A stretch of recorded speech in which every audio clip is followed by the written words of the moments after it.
Now, one more thing about that. I know the other girls at the panel were saying something that you were speaking to somebody on the Human Rights Commission, and she was telling you, apparently, she wasn't being very nice, she was telling you, in her opinion, of places where you were supposed to breastfeed? Yeah, it was outrageous. I finally got the courage to file the complaint, and the first process of filing any complaint is to call and speak to like an intake worker who hears your story and determines if there's a possibility of a human rights violation happening.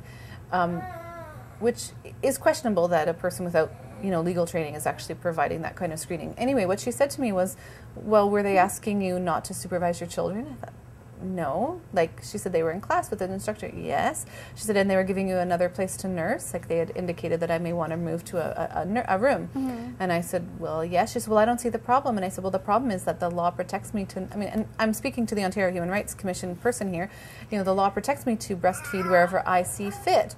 And she said, but I don't see what the problem is. It's not appropriate to breastfeed everywhere. And I said, what? At this point, I felt like crying. I was so frustrated. I had gotten my courage up. This awful thing had happened. And when I finally contacted them ready to make my complaint, I was, hit with this person who thought I was crazy. She said, well, for instance, if I was at work, I couldn't just whip it out and breastfeed at my desk. I thought, well, yeah, you could.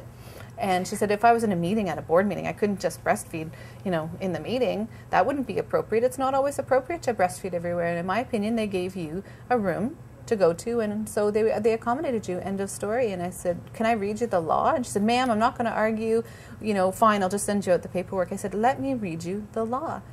I knew my rights, but what if another woman didn't? Or what if a woman didn't, English wasn't her first language, and she was trying to navigate the system? She may have just shut down the whole process there.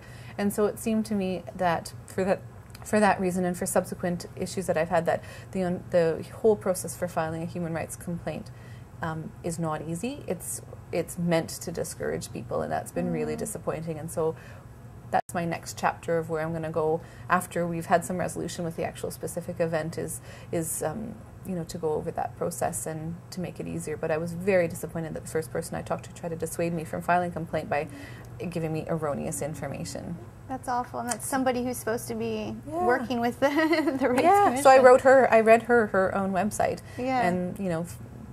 and tried to get her to repeat what she had said, to just get it clear. And she wasn't particularly happy with that. But my partner was listening to the whole conversation. When I got off the phone, I burst into tears because it was so frustrating, to have my rights violated. And it was embarrassing what happened at the Y, because it was this big public spectacle eventually.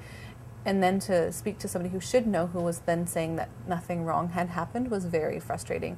And my partner heard and just couldn't believe, what had gone on. And